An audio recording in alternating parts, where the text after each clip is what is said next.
This is a reading from Marie Valtorta's The Notebooks, 1943, July the 20th. Jesus says, "And right then, in what is supernatural, one must never be afraid. The one who dictates to you knows what is being said, and the one who reads you understands, because I have also put in him a position to understand. So set aside all human reconsiderations. Remember that you are my spokesman. You must thus say what I tell you without reflecting in human terms on the impression that others may get from it. Therefore, the reasons for which I made Peter the head of the church, instead of making my beloved one the head, are varied, and all just. Now don't go weighing Peter's love and John's on a scale to derive the reason for the choice from that.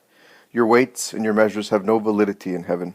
They were two different loves, as their temperaments, ages, and way of loving were different and equally aimed at the same goal, myself, and equally dear to me.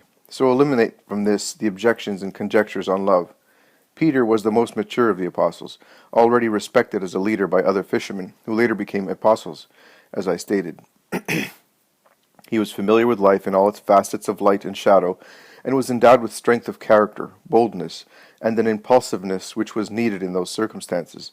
By his painful experience, he was familiar with the weakness of an hour, and was able to understand the weaknesses of others in the hours of doubt and danger. I have already stated this. He was not the one who loved me most. He was the one who loved me with all his capacity for loving, as moreover all of the others among the 12 did, including Judas, until he lent an ear to the seducer. In the church which was to be formed, among so many struggles and deceits, there was a need for someone who, by virtue of his age, authority, experience, and impetus, would be able to impose himself on others, and who was like Peter in these 4 gifts needed to form my church.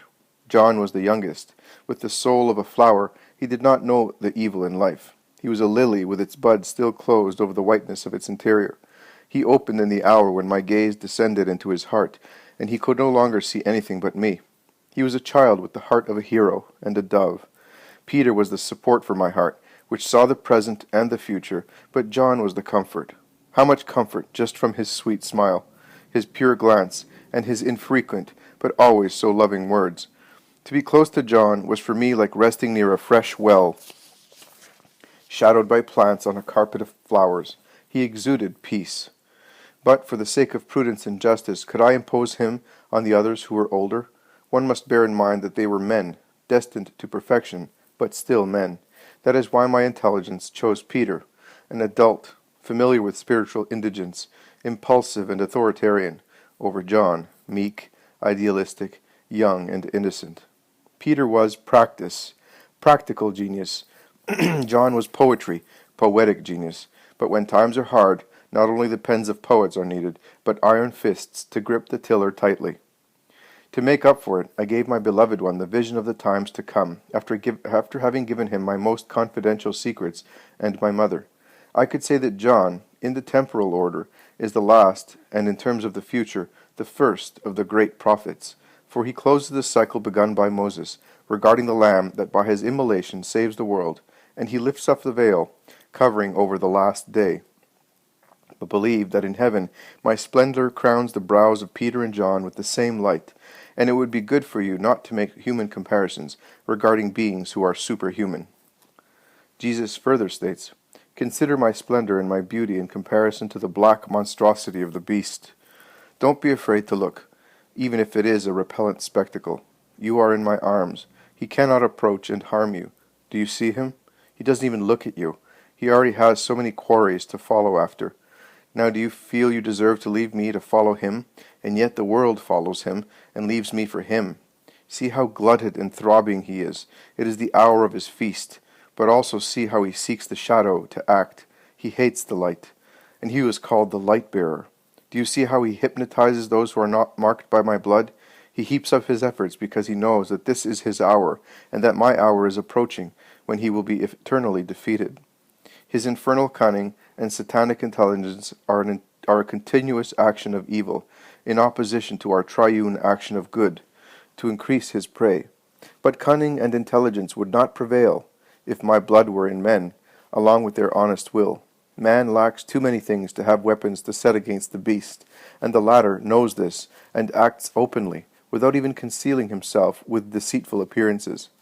May his repellent ugliness spur you towards ever greater diligence and ever greater penance, for yourself and for your unfortunate brothers and sisters, whose souls are blind or seduced, and who do not see, or on seeing him run to meet the evil one, provided they can get from him help for an hour, to be paid for with an eternity of damnation.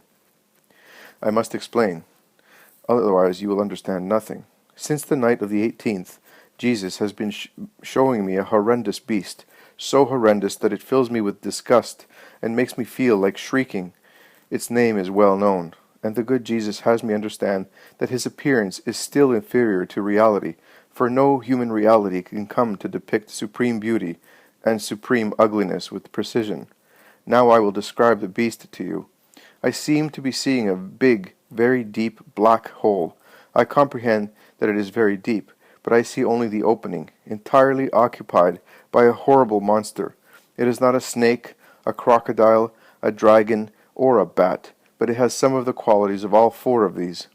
A long, pointed head without ears, and with two sly, ferocious eyes which are always on the hunt for prey. An enormous mouth, armed with very sharp teeth, ever intent on instantly snagging some imprudent creature coming within reach of its jaws. In short, the head is much like a serpent's in shape, and a crocodile's as regards the teeth. A long, flexible neck, giving the tremendous head a lot of agility. A big, slippery body covered with skin like that of eels, to give you some idea, that is, without scales, with a color ranging from rust and violet to dark gray. It's hard to say. It even has the color of leeches. At its shoulders and hips, I say hips because that's where the throbbing belly, swollen with prey, comes to an end, and the long tail begins culminating in a point, there are 4 short legs with webbed feet, like a crocodile's. On its back, 2 bats' wings. The beast does not move its big, repugnant body. It moves only its tail, which wriggles back and forth in an S shape, and its horrible head with fascinating eyes and murderous jaws. God have mercy, what an ugly beast! From its black cavern it emits darkness and horror. I assure you that yesterday, when I saw it with all the sharpest precision, and did not understand what it was up to there, I felt like screaming with revulsion. It's a good thing that I saw that it never looked towards me, as if out of repugnance, if anything a mutual repugnance. If this is a pale representation of Satan, what must he be like? It's enough to make you die twice in a row just to see him. It's also a good thing that if the beast was in a corner, my white, handsome, blonde Jesus was very close by, light in light.